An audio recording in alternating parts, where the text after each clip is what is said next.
Meu nome é Renato Sabatini, eu sou graduado doutorado pela Faculdade de Medicina de Ribeirão Preto, onde eu fui professor assistente.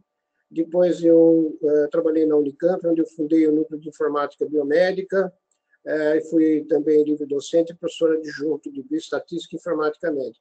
Atualmente estou aposentado, mas sou fundador e diretor do Instituto EduMed para Educação em Medicina e Saúde.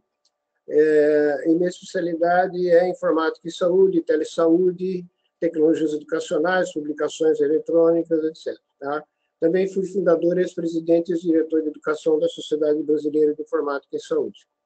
Então, há um certo tempo, eu já venho me dedicando à telemedicina, à telesaúde, mais especificamente desde 1985, e também a parte de apoio da internet ao acesso à informação e sistemas de apoio à decisão, inclusive inteligência artificial. Eu gostaria de declarar meus conflitos de interesse. Eu sou professor universitário, pesquisador e consultor independente da indústria farmacêutica, dispositivos médicos e software de saúde. E não tenho, presentemente, nenhum vínculo empregatício com nenhuma dessas empresas que possa representar conflito de interesses. Enquanto atualmente eu atuo como consultor da ESOV Brasil, na área de soluções clínicas, plataforma de conhecimento e sua integração com sistemas de informação em saúde, e pela qual eu fui convidado a fazer essa apresentação. Bom? Bem, inicialmente eu gostaria de colocar que a tecnologia está se tornando muito importante na área de saúde, não é de agora, mas tem havido um crescimento exponencial, porque o mundo está se expandindo a uma velocidade muito rápida, com a expansão técnica na área de saúde, medicina, diagnóstica, terapêutica, a questão da individualização do tratamento, que seria medicina de precisão, novos e vastos campos de conhecimento, como genômica médica, que estão se integrando também nesses sistemas. E também tem havido uma mudança nos consumidores e no acesso à informação, tá?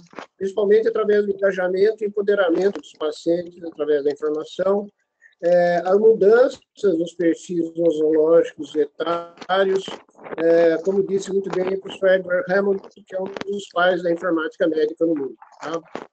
Bem, então, a solução demanda, hoje, o uso intensivo de novas tecnologias de informação.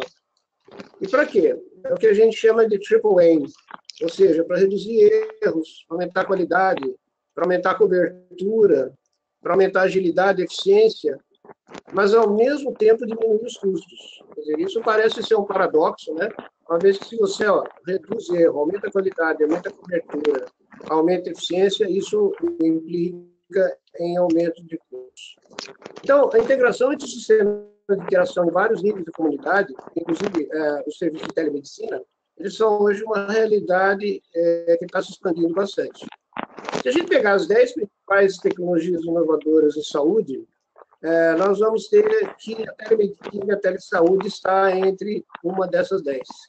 Mas todas as outras, como registro eletrônico, sistema de imagem médica, terminais de ponto de assistência, telepresença, portabilidade, etc., são parte do que a gente chama de e-saúde, né, de forma integrada, ou ainda saúde 2.0.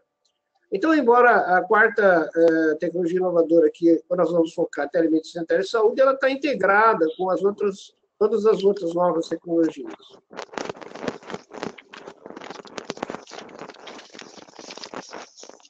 Está vendo um barulho aqui no microfone, que não é o meu, tá? Por favor, desliguem os seus microfones para poder continuar. O que é telemedicina, então? Seria o uso dessas tecnologias de informação e telecomunicação para interação entre os profissionais de saúde e pacientes. Com finalidade, claro, de realizar ações médicas à distância. Embora nem todas possam ser realizadas hoje, mas houve uma generalização muito ampla com o advento das tecnologias de mobilidade e ubiquidade, como, por exemplo, os tablets, as redes sem fio, os smartphones, etc. Isso aqui está criando, pessoal, um ecossistema que a gente chama ecossistema digital sem distância, né? Então, a telemedicina, embora ela tenha a palavra tele, que quer dizer, em grego, à distância, na realidade, hoje é sem distância.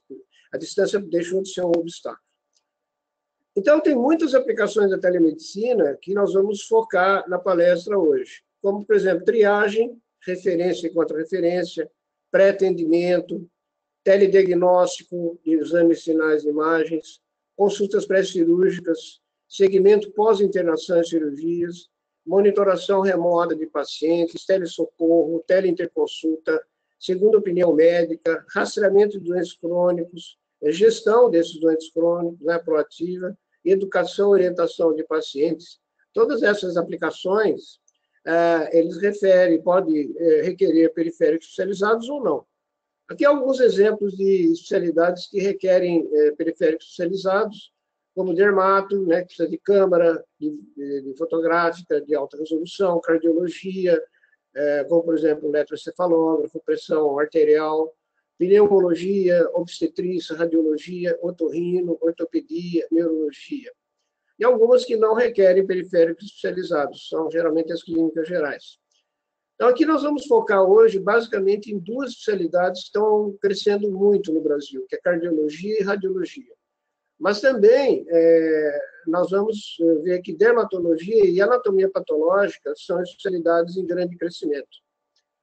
Então, no hospital, especialmente, a telemedicina, ela hoje é um recurso que é usado nos dois sentidos, ou seja, ela pode ser telemedicina para pacientes próprios, ou ela deve ser telemedicina para pacientes externos. Quer dizer, o hospital prestando serviço para pacientes externos, através do sistema de telemedicina, como o Hospital Albert Einstein de São Paulo, por exemplo, faz, e outros também. E a telemedicina recebida no hospital, principalmente um hospital menor, mais distante, que vai contratar serviços para os seus pacientes, né? Essa é uma nova forma de prestação de serviço, nos dois sentidos, e que permite, então, à instituição expandir a sua rede geográfica e expandir a base de pacientes que ele atende normalmente, quando baseado apenas em presença. Isso está levando à deshospitalização da atenção médica, a tal ponto que a telemedicina, nos países desenvolvidos, já é uma realidade, os planos de saúde pagam esses serviços e eles têm permitido, então, conseguir atingir o chamado triple, ao qual me referi. E traz benefícios principalmente para aquela população desassistida, que é do interior, de locais onde não existe hospital, onde não existe médico, muito distantes, isolados, pobres, sem cobertura, etc., né? Para isso, então, usa-se normalmente uma plataforma baseada hoje na rede, principalmente na internet, pode ser uma rede privada também, mas normalmente é baseada na internet, com software especializado, que tem a função de capturar, modificar, armazenar e transmitir os dados sobre o paciente, que vai ser processado, então, em uma sessão de telemedicina. Na prática, ele é um prontuário clínico eletrônico mais alguma coisa de interação. Essas funções de interação, então, permitem que os participantes nas duas pontas interajam entre si, discutam, orientem, etc., que pode ser em tempo real, por meio, por exemplo, de tele e videoconferência, ou em tempo deferido, que se chama, em inglês, Story Forward, né? Ou seja, armazena e envia, que é por meio de meios assincrônicos, como, por exemplo, e-mail, grupo de discussão, etc. Quais são as necessidades de acesso à informação nos autos médicos? Quando você faz uma consulta ou quando você faz um procedimento de interpretação, laudo de exame, de medicina diagnóstica, você precisa ter acesso à informação externa, né, além da informação do paciente. Então, aqui uma estatística recente de consultas médicas presenciais ou à distância mostrou que 22% do tempo do médico em uma consulta são gastos no diagnóstico. 26% desses casos precisam de alguma consulta e informações externas, ou seja, um apoio à decisão. 10% do tempo são gastos no planejamento da conduta e 14% dos tempos são gastos explicando e orientando o paciente. Ou seja, 41% das consultas, quase metade, precisam de uma pesquisa e informações externas. Essas informações externas, graças à internet também, elas têm crescido enormemente. Aqui vocês estão vendo os artigos citados no PubMed, no HighWire, sobre coisas como medicina personalizada, farmacogenômica, individualização do tratamento, um crescimento muito alto. E o número de artigos publicados obedece curvas desse tipo aqui, né? A duplicação da informação está ocorrendo muito rapidamente. Ou seja, existe uma nova publicação médica a cada 30 segundos. E as bases de dados públicas hoje têm 50 milhões de publicações médicas. Ou seja, que a gente tem o que se chama information overload, né? Uma sobrecarga de informação, que substitui aquela biblioteca tradicional, biblioteca física, pela biblioteca eletrônica. E uma das coisas interessantes é calcular, prever qual vai ser a longevidade do conhecimento biomédico, ou seja, por quanto tempo um determinado conhecimento continua válido. Em 1950, a previsão é que ele durasse 50 anos. Em 1980, caiu drasticamente, graças à informatização, para 7 anos. Em 2010, para 3,5 anos. Em 2020, apenas 0,2 anos, ou seja, 3 meses é o que vai durar a longevidade de uma informação médica. 73 dias, mais especificamente. Então, a falta de conhecimento hoje dos profissionais de saúde é o fator que mais contribui para a ocorrência de efeitos adversos. Por exemplo, por diagnósticos errados, mais do que qualquer outra área da segurança do paciente. Vejam bem vocês, isso é inevitável, porque ninguém sabe tudo. E cada vez mais uma pessoa individual não consegue mais reter toda aquela informação que ela recebeu durante o curso, e muitas vezes não consegue nem discriminar qual que é a informação que está obsoleta ou não. Né? Mas isso afeta muito a segurança do paciente. Então, essa questão de 2 citações por minuto, ou uma a cada 30 segundos, gera um problema que a gente chama de variabilidade do conhecimento. Ou seja, se você pegar hoje qualquer médico, por exemplo, que faz medicina diagnóstica ou faz consulta, ele varia desde o médico recém-formado até um profissional de 40 anos de experiência. Então, eu tenho aqui uma grande variabilidade, né, de conhecimento entre as pessoas que atendem. E isso vai afetar, óbvio, a qualidade e o desempenho. E o que você quer chegar é numa faixa aceitável de desempenho para evitar efeitos adversos que possam ocorrer.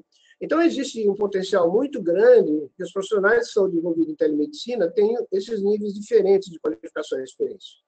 Esse problema nós chamamos de variabilidade do desempenho, que é causada baseada pela variabilidade do conhecimento médico em si, que é detido pelos profissionais. Isso afeta grandemente a qualidade dos serviços prestados, a incidência de erros, a vulnerabilidade jurídica da instituição, como, por exemplo, o serviço de teleradiologia, e a credibilidade mesmo do serviço. Então, como vamos elevar esses níveis e reduzir essa variabilidade sem prejudicar a missão da telemedicina? Aqui eu tenho uma curva que mostra que a curva de Gauss, né, que você tem a ponta esquerda da curva, é o desempenho inaceitável. É o médico que erra o diagnóstico, que comete erro, que afeta o paciente. E você tem o nível atingível de desempenho. O que a gente quer fazer é reduzir a variação para ela ficar mais na média e eliminar o desempenho inaceitável. Né? Então, o primeiro passo é reduzir essa variabilidade, que a gente chama de 6 sigmas, né, os 6 desvios padrão, elimina a faixa de desempenho abaixo da tolerabilidade e agrupa em torno da média. No segundo passo, você tenta aumentar a média do desempenho, mantendo a baixa variabilidade ao mesmo tempo. Em terceiro, você tem que considerar que, em ambos os casos, a seleção da equipe é importante. Mas mais importante hoje é proporcionar recursos de informação para aumentar o desempenho. É o que a gente chama de reduzir a variabilidade. Então, como que médicos, enfermeiros, outros profissionais de saúde poderiam evitar a variabilidade no cuidado do paciente, mas se mantendo atualizados? Em meio a essa tremenda explosão, né, esse tsunami, essa pororoca de conhecimento médico. A solução é você proporcionar informação atual, confiável, baseada em evidências, para aquele profissional, que a gente chama de suporte à decisão clínica. Ou seja, usar o computador para prover esse recurso para fazer tudo isso que eu falei. Né? Então, esses sistemas de apoio à decisão em telemedicina, eles são importantes pelo seguinte: se a gente for ver a telemedicina brasileira, onde é proibido o contato direto entre o paciente e o médico, né, através da internet, pelo Conselho Federal de Medicina, basicamente ela ocorre entre 2 profissionais de saúde. O objetivo é um dos lados, ou seja, o consulente, o consultor, ou um laudo, resultado, interpretação de dados, como é o caso da telemedicina diagnóstica, né, radiologia, cardiologia, exame de laboratório, etc., uma opinião, interconsulta ou ajuda em um caso clínico, que seria a teleconsulta médica, a interconsulta à distância. Assim. Agora, na telemedicina, o consultor, muitas vezes, ele se encontra isolado, está lá no consultório dele, na casa dele, ou ele está numa situação em que não é a mesma dele estar dentro do hospital. Então, ele não tem acesso a esses recursos humanos e informacionais institucionais. Da mesma forma como na atuação presencial, ele tem as mesmas necessidades e gasta o mesmo tempo para acesso à informação adicional, especialmente em diagnósticos ou casos de maior complexidade, né? Raridade ou dificuldade, que é aproximadamente 10% dos casos, por exemplo, que o radiologista ou o patologista vê no seu dia a dia. Então, não é sempre que ele precisa de apoio à decisão, mas decisão naqueles casos que vamos chamar de críticos, né? Que vai demorar muito tempo para ele chegar a uma conclusão, vai ter que fazer acesso a recursos externos. Então, a necessidade maior de alta produtividade que existe no ambiente de telemedicina exige que se proporcione recursos de apoio à decisão clínica, que sejam, ao mesmo tempo, ágeis e acurados. E quais são os sistemas de apoio à decisão? A gente divide eles em diretos e indiretos. Né?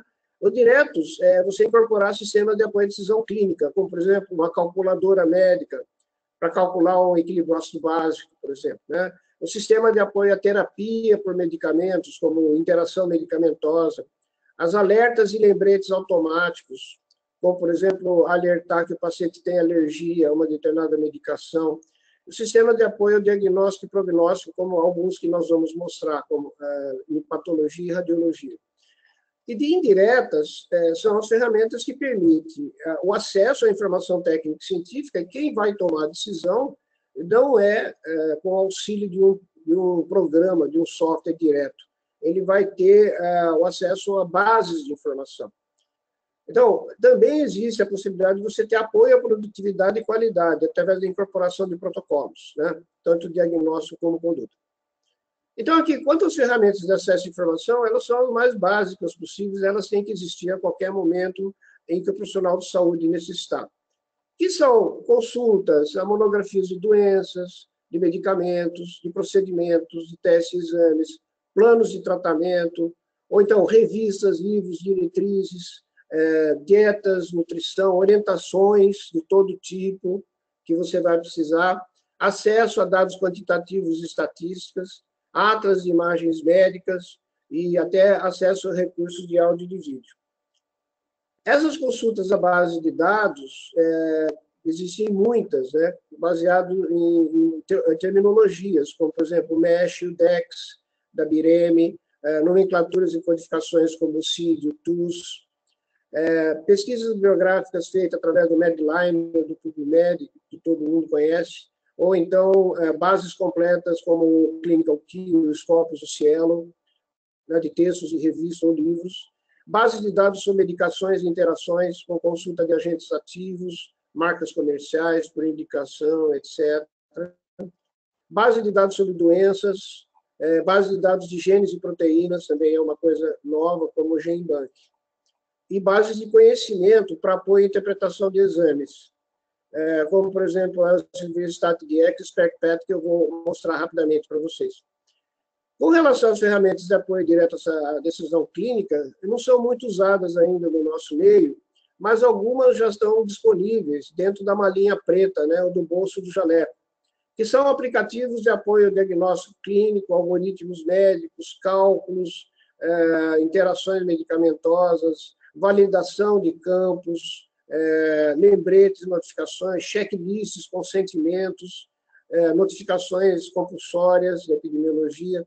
Então, essas ferramentas têm se difundido bastante, elas também podem ser usadas na telemedicina. Então, esse sistema de acesso a conhecimentos biomédicos, ele tem que ter uma governança própria, ou seja, alguém tem que adquirir esses conhecimentos, certificar esses conhecimentos que eles estão corretos e atualizar permanentemente esses conhecimentos para que eles não fiquem obsoletos. Então, normalmente, os sistemas de telemedicina, que prestam serviço de telemedicina, não têm essa capacidade de gerenciar essas bases de conhecimento médico. Então, idealmente, elas são terceirizadas, a fornecedores terceirizados, que garantam tudo isso mais a qualidade da informação. Portanto, o melhor modelo de fornecimento de informação, é óbvio, e é o que todo mundo usa, é a assinatura anual de um produto digital na web. Ele pode ser gratuito, ele pode ser pago, ele pode ser subsidiado, como acontece hoje no Brasil com os periódicos da CAPES, né, onde você pode acessar as revistas pagas gratuitamente dentro da sua instituição, ou podem ser sistemas de alta qualidade que são gratuitos, como o PubMed. E diversos modelos econômicos aqui são possíveis.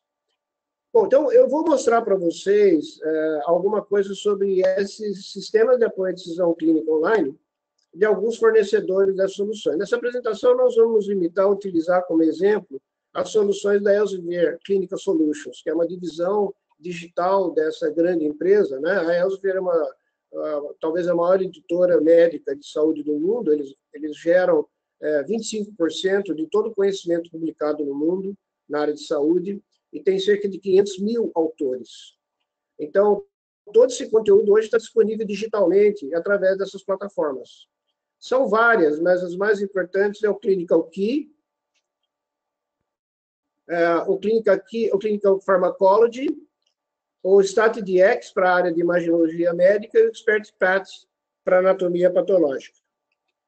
Então, o Clinical Key, que é um sistema complexo de pesquisa e acesso à informação, ele é a maior base de conhecimento de ciência da saúde. Só para vocês terem uma ideia rápida do número de recursos que ele tem, são mais de 1.000 livros eletrônicos, né, de alta qualidade da Elsevier, 600 periódicos, vídeos de procedimento, imagens para download, 2 milhões de imagens, monografias sobre drogas, diretrizes, 850 monografias de consulta rápida, acesso direto ao Medline, inclusive com texto completo, sem ter que pagar aquela taxa de 30 ou 40 dólares por artigo, né? Mais ainda, ele é integrável ao PEP, ou seja, ele pode funcionar de dentro do PEP, preparado para acesso móvel. E tem uma assinatura que pode ser individual ou institucional. Então, aqui, por exemplo, o Clinical Key, né, ele tem a página de acesso clinicalkey.com, e ele tem uma série de recursos que permite você fazer uma busca por condições, por procedimentos, por medicamentos, usar palavras-chave, usar terminologias fechadas, e tem mais de 40 especialidades médicas representadas aqui, também enfermagem. Então, esse site aqui, ele tem uma carinha, que já em português, né, em que ele tem uma caixa de pesquisa, você pode escolher as fontes, se são artigos completos, revisões sistemáticas, meta-análises, ensaios clínicos randomizados. Então, as fontes estão aqui, ó. Então, é resultado por filtro. Na hora que você faz uma pesquisa, por exemplo, hepatite B, você pode fazer a pesquisa em português também, ele traduz automaticamente. Ele vai mostrar todos os recursos que ele achou, divididos por fontes. Eu não conheço nenhum sistema de informação aberto, como o Google, por exemplo, que tenha essa classificação. Então, imediatamente, você já pode ver na parte central quais foram as fontes encontradas, classificadas, por exemplo, por First Consult, que é uma monografia rápida de leitura, semelhante à do UpToDate, né? Diretrizes, artigos completos, capítulos de livro, e até material de educação do paciente. E aqui do lado, para o médico que está precisando fazer uma referência rápida à informação, aparece um sumário. Esse sumário ele pode ser consultado rapidamente, em questão de minutos, para definir a genética, a etiologia, o diagnóstico diferencial, o resultado típicos de estudo de imagem, de laboratório, o tratamento, o prognóstico, etc. Então, aqui no painel único, você tem quase que instantaneamente um acesso à informação extremamente rica. Então, essa interface de busca do Clinical Key, uma vez dominada, você vai ter resultados de alta qualidade de informação, tá? Que pode ser acessado também via tablet ou via smartphone, tem um aplicativo para isso. E aqui, esses resultados classificados por fonte de informação, eles são muito úteis, porque dependendo do seu objetivo, se você quer estudar para uma prova, para o exame de especialista, para o exame da residência médica, ou você quer escrever um artigo científico, fazer uma aula, fazer uma apresentação, decidir o que é melhor para o seu paciente, o que existe de evidência mais recente sobre tratamento, drogas, cirurgias, etc., você tem todas essas fontes com 20 ou 30 milhões de páginas. Então, quando você pega um resultado, né, é semelhante ao Medline, você pode acessar o artigo científico pelo PubMed e depois acessar o artigo em texto completo. Muitos desses artigos em texto completo estão gratuitos na internet, mas também podem estar gratuitos dentro do Clinical Key, de revistas como a Lancet, né, a famosa Lancet, que você não precisa pagar nada a mais. Você tem o texto completo, e isso é uma vantagem muito grande para quem está fazendo uma pesquisa, e principalmente não tem dinheiro, né? E ele vai achar os artigos que ele precisa ler em texto completo, além do resumo, e com isso ele consegue acessar a informação sem ter que gastar adicionalmente. E muitas dessas informações são monografias que foram escritas pelo próprio Clinical Key. Também existem publicações voltadas à prática e gestão, né? Não é só relativos à medicina. Também a parte de gestão, de economia de saúde, etc., você vai encontrar. Você pode também acessar no Clinical Key ensaios clínicos registrados, que pode, inclusive, ser feito o recrutamento de pacientes através da elegibilidade, contato, localização, e você conhecer também quais são as características desses ensaios clínicos e seus resultados. Você pode também procurar por periódicos, como acontece no PubMed, e existem muitos livros em formato eletrônico. Na realidade, um dos maiores atrativos do Clinical Key são livros que custam R$2.000, R$3.000 cada um. São muito caros, muito pesados, né? Você não anda, como o Braunwald, por exemplo. O Braunwald é imenso, né? É uma obra de referência da medicina cardiovascular, e você pode acessar os capítulos individualmente. E você pode fazer também em busca de palavras-chave dentro dos capítulos. Então, isso eu não acho em nenhum outro mecanismo de busca comum, como é o caso do Google, né? Outra coisa, você tem vídeos e imagens médicas que são relacionadas aos artigos ou capítulos de livros. Eles podem ser copiados diretamente para dentro do PowerPoint. Eu, especialmente, gosto muito disso para poder montar uma aula, por exemplo. Eu acho uma imagem no Clinical Key e dou copiar para o PowerPoint. Ele já gera automaticamente, inclusive com os comentários. Tá? Você pode usar isso para dar aula. Também existem vídeos, muitos vídeos, mais cerca de 17.000 vídeos, não somente para ensinar procedimentos, como, por exemplo, como fazer uma canulação, uma broncoscopia, como fazer uma biópsia de medula óssea. Então, são vídeos que mostram detalhadamente, de forma profissional, como isso é feito. Né? Bom, um outro recurso do Clinical Pharmacology, ele é do Clinical Key, mas ele pode ser operado independentemente, então ele tem um aplicativo que permite acessar por nome de medicamento, nome de droga, fazer automaticamente interação droga-alimento, droga-droga, e assim por diante. Até mesmo um negócio para identificar o medicamento através do seu formato e da sua cor. É muito útil para alguns pacientes. Então, você pode fazer a pesquisa no Clinical Pharmacology, você vai obter os resultados e depois você pode ver as monografias.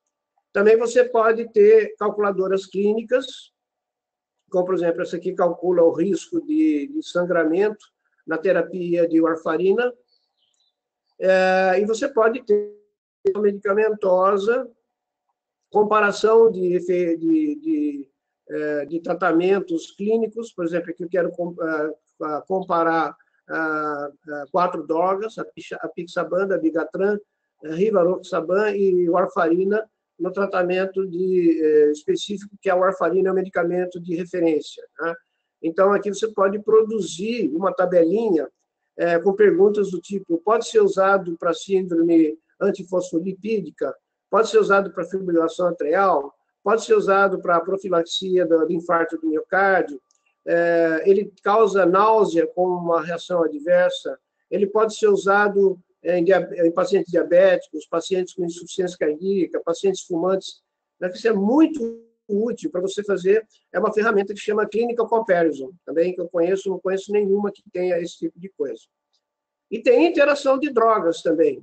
Então, eu posso verificar se ela interage com outra droga e se ela interage com alimentos, como vocês estão vendo aqui, com suco, né? E ele classifica esses achados em níveis, severo ou maior. Todos esses dados hoje, interação medicamentosa, monografia, estão em inglês, né? Mas já estão sendo feitos esforços para fazer a localização, traduzir.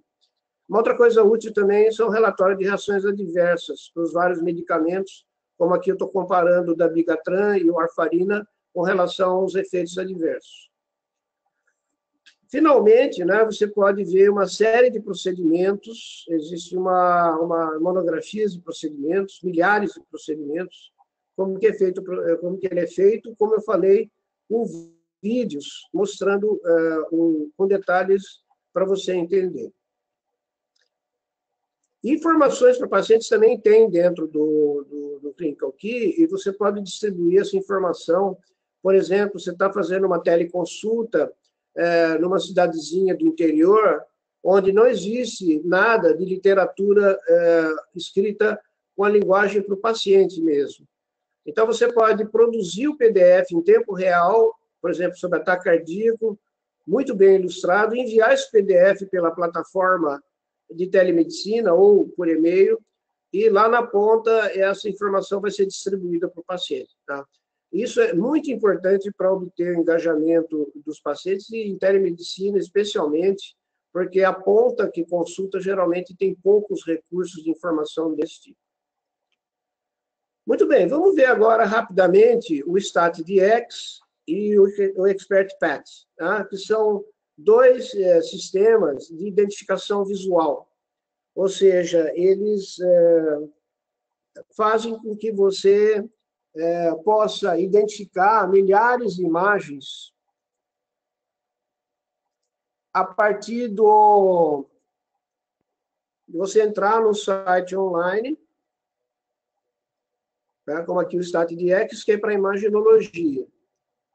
E vocês estão vendo aqui, ele tem milhões de imagens, literalmente, classificadas, por exemplo, por cérebro, seio, mama, né, cardíaco, tórax, gastrointestinal, genitourinário, ginecologista, cabeça e pescoço, radiologia intervencionista, até ultrassom ele tem também, ferramentas de radiologia, medicina nuclear e assim por diante.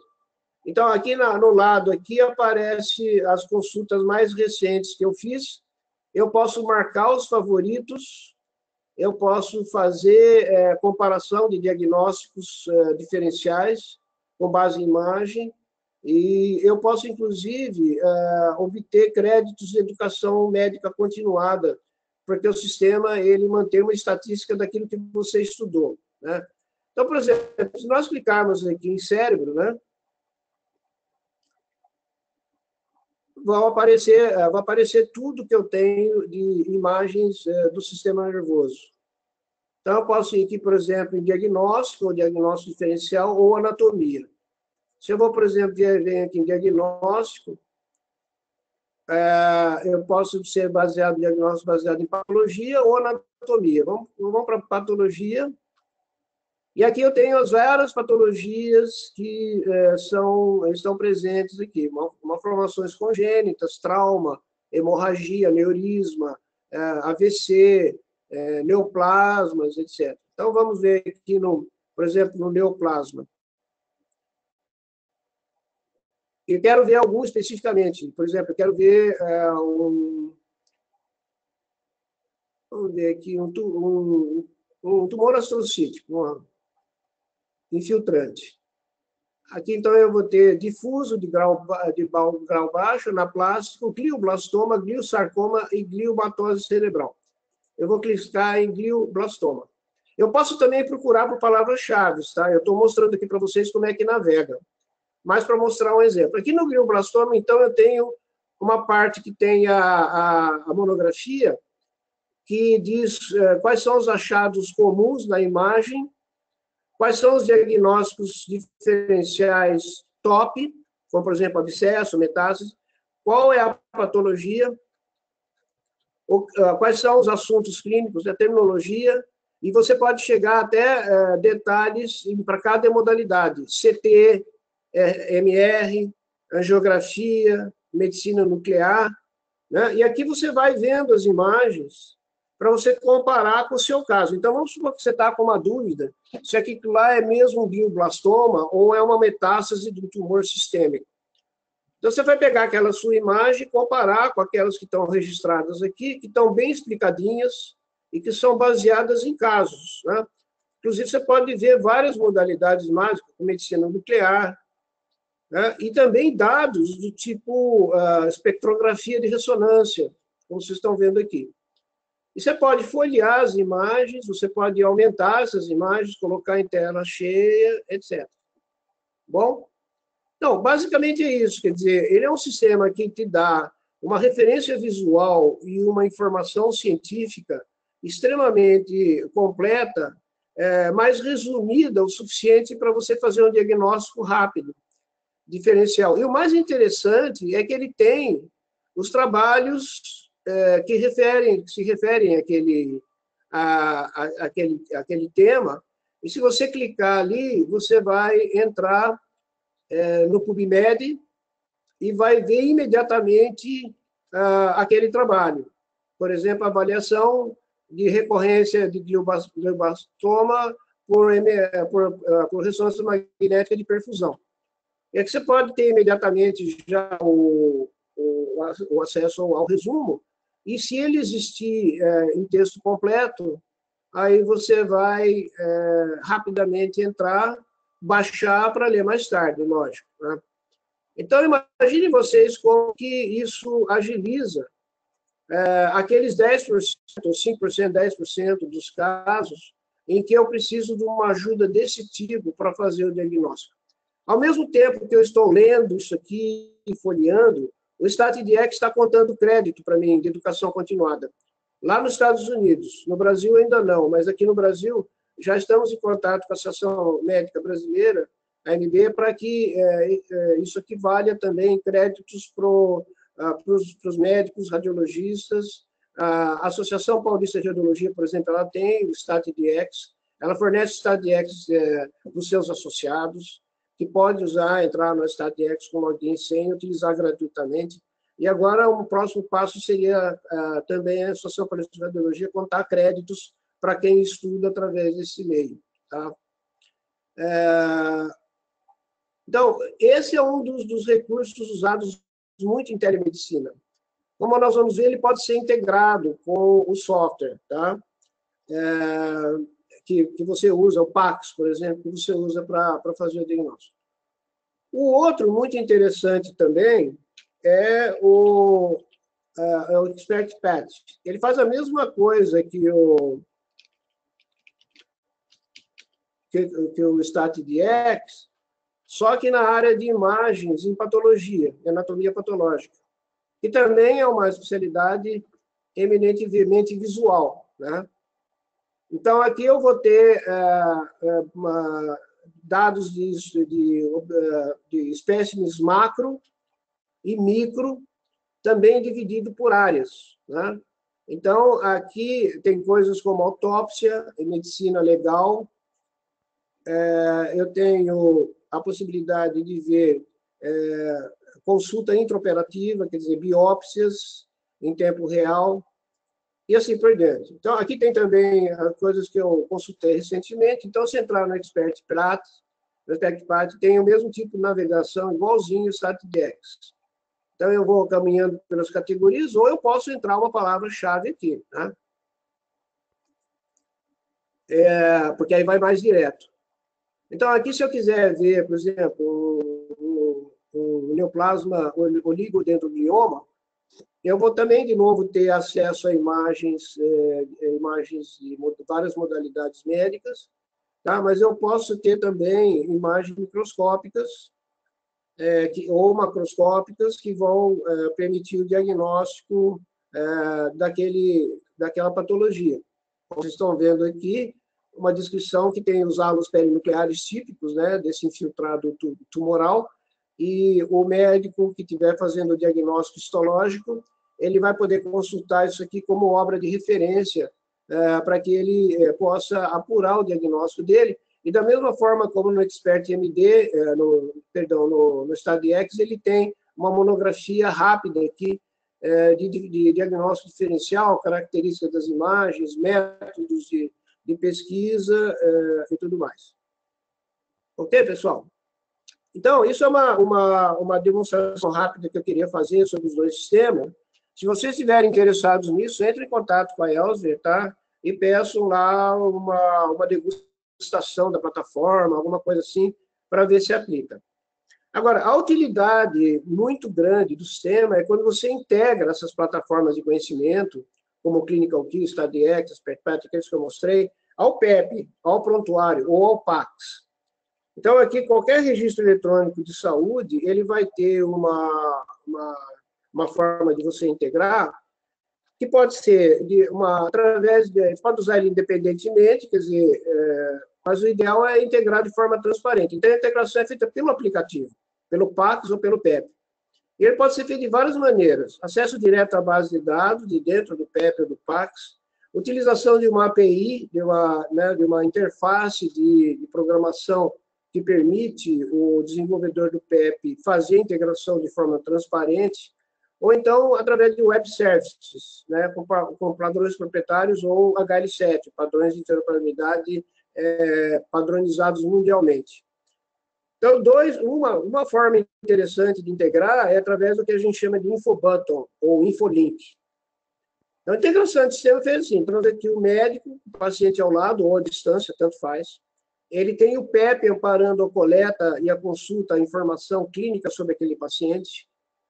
Ele tem os resultados do laboratório, ele tem os resultados de imagem que são fornecidos pelo consulente. E aí ele vai ter também integrado ao PEP o Clinical Key, por exemplo, e o sistema de apoio à decisão clínica, como o StatDX ou o ExpertPath, conforme uma especialidade dele. Se ele for um clínico, se ele for um radiologista, assim por diante.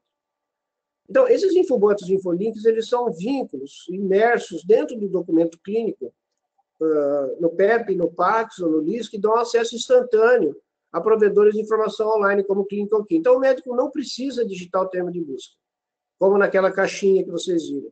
Assim, ele ganha muito tempo e aumenta a precisão. A busca pode ser feita com qualquer provedor. O Infobutton também consegue achar informações e enviar sobre o contexto, ou seja, dados do paciente. Um paciente idoso de 70 anos, sexo masculino, que tem diabetes tipo 2 e tem enfisema.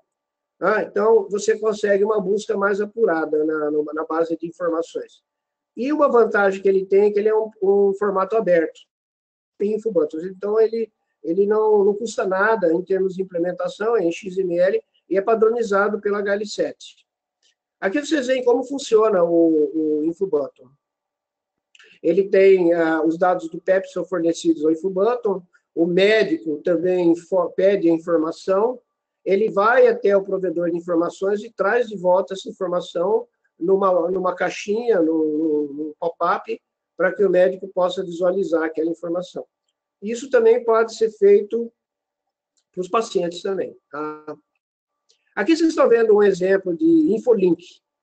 O infolink, ele é um hipertexto, né? Um hipervínculo. Vocês estão vendo aqui um webpap de cardiologia, o paciente que está sendo consultado, que está consultando, e quando ele tem evolução aqui, o sistema automaticamente coloca os vínculos, os nomes significativos. Cinecoronariografia, ECG, troponina, infiltração inflamatória perimiocárdica, perimiocardite, provavelmente viral. Se eu clicar num deles, ele vai entrar no Clinical Key e já vai fazer a pesquisa direto, sem eu ter que digitar nada. Note que eu cliquei em perimiocardite, desculpe, eu cliquei cardiomiopatia eosinofílica. Então, ele entrou lá, eosinophilic cardiac disease. Ele fez a tradução automática e já foi pegar, achou 4 revisões, uma meta-análise, etc., etc. E aí eu posso ler aquele artigo que vai embasar aquela doença daquele paciente que está vinculada no prontuário. Então, imaginem vocês que beleza isso quando você tem um prontuário em telemedicina e surgem as dúvidas do consultor, ele pode acessar todo esse universo gigantesco de informações para poder amparar o diagnóstico, a conduta, etc., aquilo que ele vai fornecer como consultor. Tá? Esses infobotons, eles dão resposta a 85% das perguntas ou das dúvidas durante o atendimento. Melhora a decisão ou aprendizado em mais de 62% dos acessos, e, em média, em 35 segundos. Né? Os vários trabalhos já realizados, desde 2011, mostraram que você tem uma alta satisfação do usuário, um efeito muito bom sobre uma série de coisas relativas à variabilidade, do desempenho, o acerto dos diagnósticos da conduta sem perder. Tá? Muito bem, pessoal. Então, como é que você integra agora o StatDX, o ExpertPet e o ClinicalKey com o PACS? Então, o que vocês estão vendo que eu tenho radiologista na estação de trabalho dele, ele está acessando o PACS todo dia para dar o diagnóstico das imagens que ele conseguiu, ou ele está na frente do negatoscópio, né, tanto faz. Ele está usando um programa, um software para dar o laudo, e esse laudo é acoplado ao StatDX e ao ClinicalKey. Então, ele tem esses dois recursos na ponta dos dedos, literalmente, lá na estação de trabalho dele. Então, aqui ele pode integrar, como eu falei, com a API, o médico ele é autenticado, se já tiver integrado ao StatDX, ele entra de forma transparente, sem ter que fazer login. E o API de autenticação mais pesquisa, ou seja, se o médico já estiver conectado, ele pode realizar uma pesquisa automatizada usando o InfoButton, sem efetuar login ou inserir as palavras de pesquisa. Essas palavras-chave do StatDX também podem estar linkadas ao conteúdo do ClinicalKey ou, como vocês viram, referência bibliográfica. Tá? Isso, inclusive, é uma integração muito interessante com a tutoria online, ou seja, a Elsevier também tem um programa chamado Red Primer, que usa a base de imagens do StatDX para ensinar radiologia. Pode ser durante os anos formativos ou pode ser durante a educação continuada.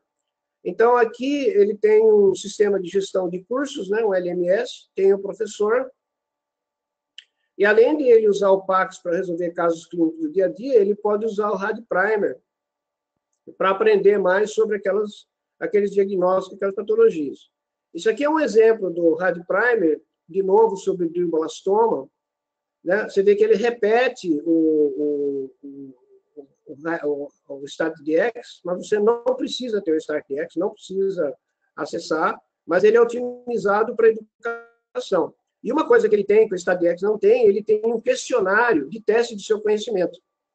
Então, ele faz uma pergunta com alternativas múltiplas e você vai respondendo e depois você recebe uma nota. Quanto foi que você tirou naquele caso especificamente daquela patologia como glioblastoma. E aí você pode pedir créditos de educação continuada para aquele coisa, ou você pode se preparar para um exame onde provavelmente vão cair perguntas muito semelhantes, né, a essas que estão feitas aqui. Tem milhares e milhares de perguntas. Também existe, como existe para o Red Primer, existe o PET Primer, que é para patologia. É a mesma filosofia, igualzinho. Bom, então, chegando ao final da minha apresentação, um sumário e algumas conclusões. Tá? A primeira coisa é que a gente chegou à conclusão, então, aqui, que as atividades de telemedicina clínica necessitam, até mais do que da medicina presencial, do suporte informacional disponível em tempo real para acesso através do ponto de assistência, a estação de trabalho do consultor de apoio à decisão.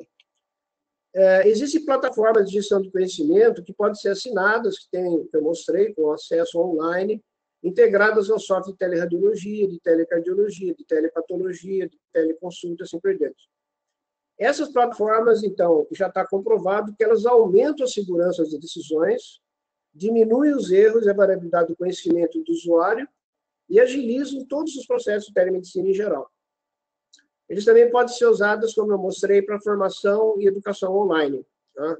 Então, essa é uma realidade que está penetrando no Brasil agora há muito pouco tempo, e vários desenvolvedores de software, talvez vocês que estão me assistindo sejam alguns desses desenvolvedores de software, existem manuais de integração que permitem você modificar o teu Pax, o teu LIS, o teu RIS, o teu PEP, para incluir e fazer integração com essas plataformas, porque é uma das coisas que faz aumentar a adoção dessas tecnologias de software pelos profissionais de saúde, normalmente pelos médicos, ok? Bom, então aqui estão meus dados de contato, meu e-mail, meu site, meu telefone, e todos aqueles que quiserem fazer algum projeto ou tiverem interesse em fazer um piloto ou fazer um projeto clínico, publicar um trabalho sobre o uso dessas plataformas em um congresso, em uma revista, eu estou disponível para que vocês iniciem uma conversa comigo, tá bom? Muito obrigado pela atenção, e agora nós vamos voltar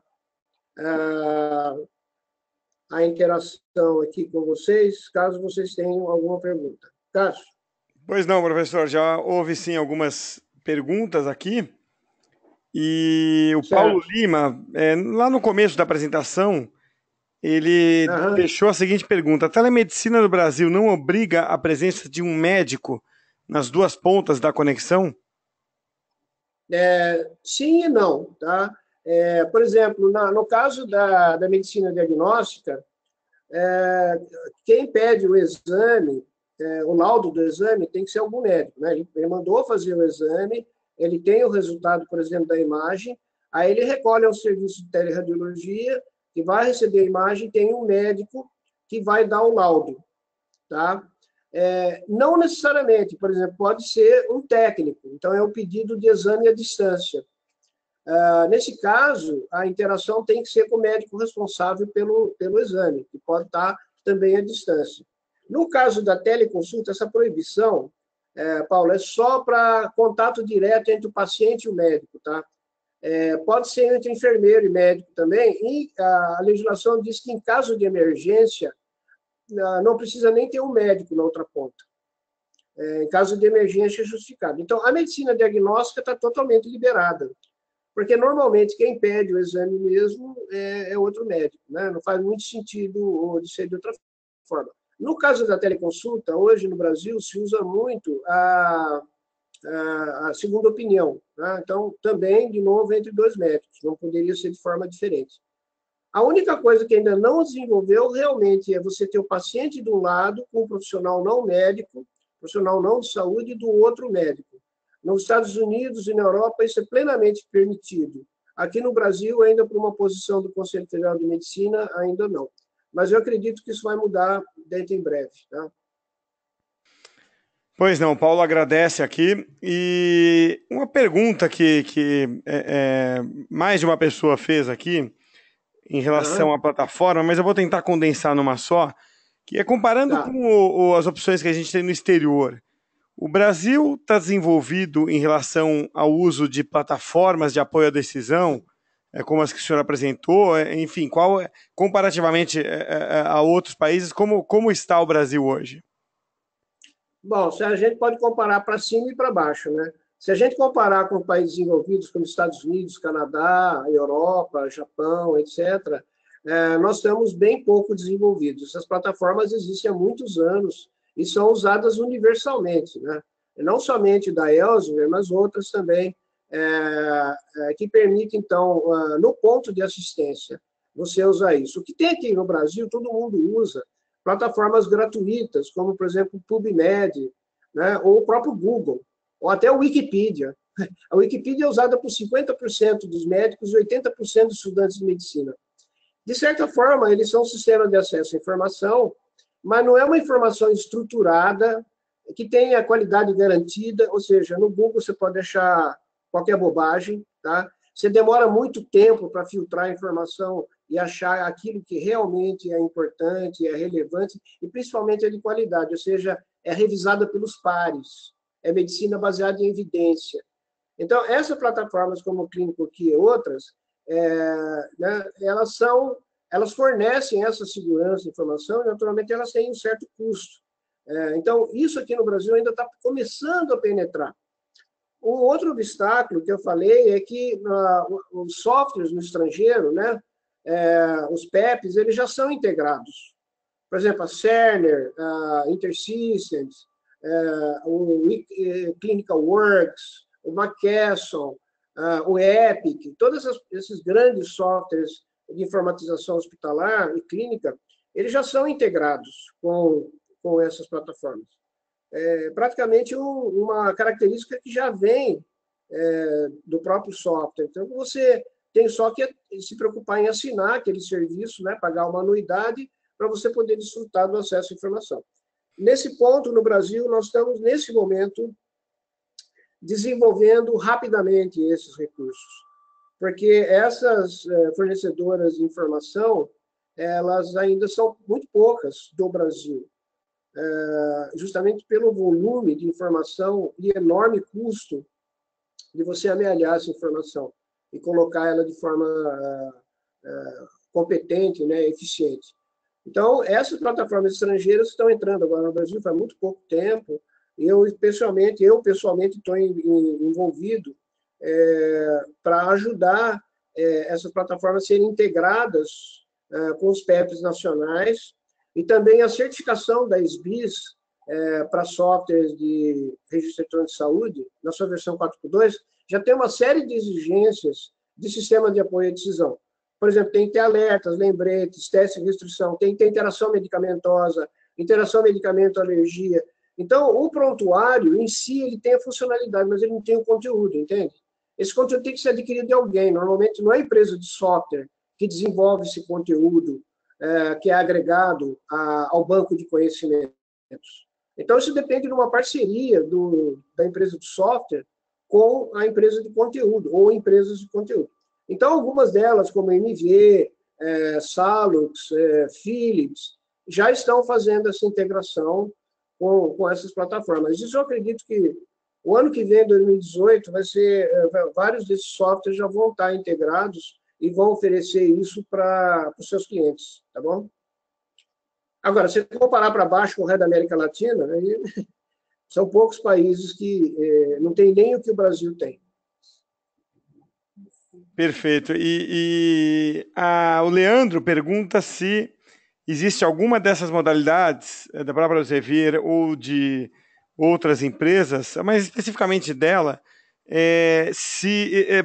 que tem alguma versão gratuita ou um sistema gratuito para disciplina de informática em saúde para faculdades públicas. Não, até estava pensando nisso outro dia. Existe conteúdo em inglês, que é a divisão do Ministério de Saúde americano, né? Que se chama ONC-HIT, Office of the National Coordination of Health Information Technology, ONC-HIT. Eles pagaram para 5 universidades americanas o desenvolvimento de uma plataforma desse tipo, tá? Você pode usar, entrar no site deles, chama Health IT, né? healthit.gov. Essas universidades desenvolveram material gratuito de informática e saúde para aprendizado, referência, que qualquer um pode acessar e usar. Inclusive, 700 horas de estudo desse material, é enorme, tá? Mas tudo em inglês. Aqui no Brasil, existe a SBIS, sim, uma biblioteca virtual, que eu não sei ainda se eles têm, mas eu não consegui achar no site, pode ser que tenha no site de educação, uma biblioteca virtual de material gratuito. Tá? No Instituto Edumed, a gente tem essa biblioteca virtual e ela é integrada aos nossos cursos online. A gente tem vários cursos online de aprimoramento, de pós-graduação, de padrões, informática e saúde. Tem, inclusive, um curso de 152 horas de aprimoramento em informática e saúde, de formação e capacitação profissional, que vai começar, inclusive, agora dia 24. É um curso que termina vai até o final do ano, é totalmente online. Então, ele tem cerca de 400 livros gratuitos monografias, relatórios técnicos que integram essa biblioteca virtual interna dos cursos. Okay? Por enquanto, ela não está disponível externamente, não. Mas é uma coisa que a gente pretende fazer no futuro, porque alguns deles são materiais pagos, eu não posso disponibilizar. Tá? Tenho um contrato com a editora, eu não posso colocar na internet, seria pirataria. Mas tem vários livros que são gratuitos, como o da National Academy Press, por exemplo, que tem, se não me engano, 5 ou 6 livros sobre prontuário eletrônico, telemedicina, um pouco desatualizados, são dos anos 90, mas que ainda são úteis. Tá? Perfeito. Tem um pedido, aliás, dois, Jurandir Silva e o Newton, pedem para o senhor colocar a última tela de volta, se possível, para eles anotarem o seu contato, professor. Ah, ok. E enquanto o senhor coloca, eu vou... Pois não. Rapidinho. Claro, fica à vontade.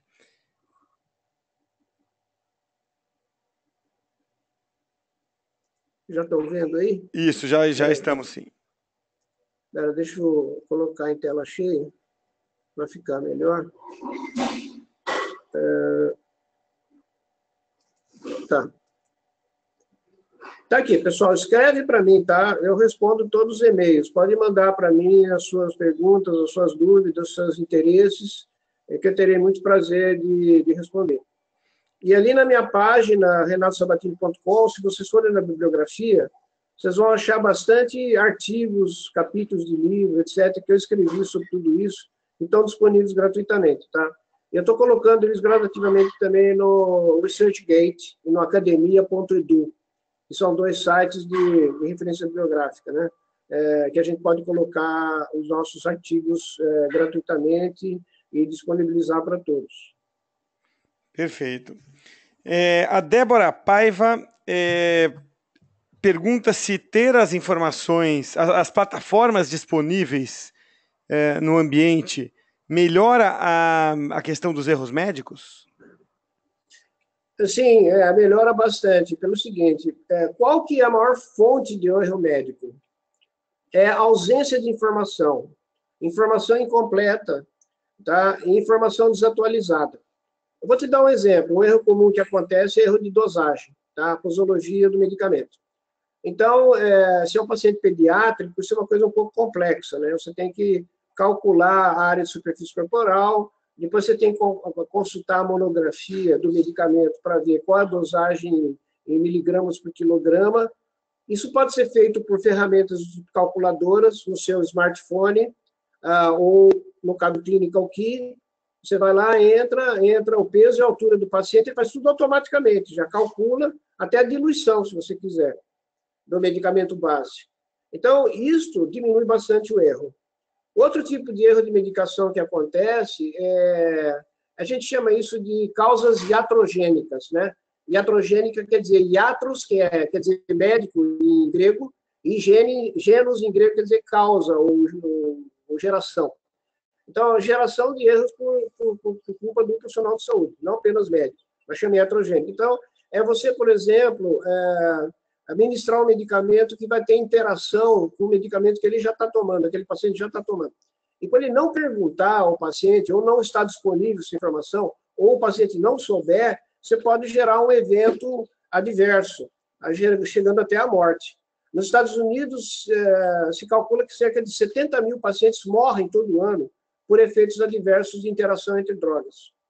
Então, o uso da informática no ponto de assistência, né, que a gente chama point of care, ou seja, computador ao lado do paciente, na UTI, no leito, ou portátil, né, qualquer, naquele momento que o médico precisa receitar, a enfermeira precisa fazer o aprazamento e a checagem, essas ferramentas diminuem enormemente os erros. Está mais do que comprovado isso, que os erros podem cair em 85% a 90%. Tá? Então, você imagina isso que significa para a segurança do paciente. É claro que se você usar errado esse software, ou ele for inacurado, ele tiver algum erro, é pior, né? Aí ele vai introduzir um outro erro que não vai ser iatrogênico, vai ser informatogênico, né? E vai afetar a segurança do paciente por um mau uso da ferramenta. Tá? Perfeito. A Thelma Cardoso gostaria de saber se as faculdades de medicina já estão adotando essas abordagens e como tem sido a utilização de bases de conhecimento no processo de formação dos médicos. Ótima pergunta, muito boa, porque eu trabalho nisso há muito tempo, tá? Sou professor de faculdade de medicina há 45 anos, né? E desde de 2000, mais ou menos, 1998, 99, a gente começou a ensinar para as faculdades de medicina que elas tinham que modificar os seus modelos de ensino e aprendizado.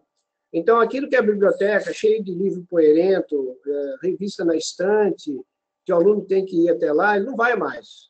Ele tem a internet à disposição dele. Só que as faculdades de medicina, nós temos 310 no Brasil, eu acho que 80% delas não usam esses recursos. Tá? Elas deixam por conta do aluno e do professor. Quando, na realidade, quem deveria assinar o Clinical Key seria a biblioteca. Porque hoje a biblioteca é eletrônica. Ela não chama mais biblioteca, ela chama Centro de Gestão do Conhecimento. Olha que bacana. Chique, né? Então, se você pega algumas faculdades de ponta hoje, no estado de São Paulo, eu não vou citar os nomes, né, para não fazer propaganda, mas tem várias faculdades aqui que já são faculdades digitais. Elas se apoiam em pilares novos, que todos os alunos são informatizados, todos os professores são informatizados, a biblioteca é informatizada e o ensino é informatizado.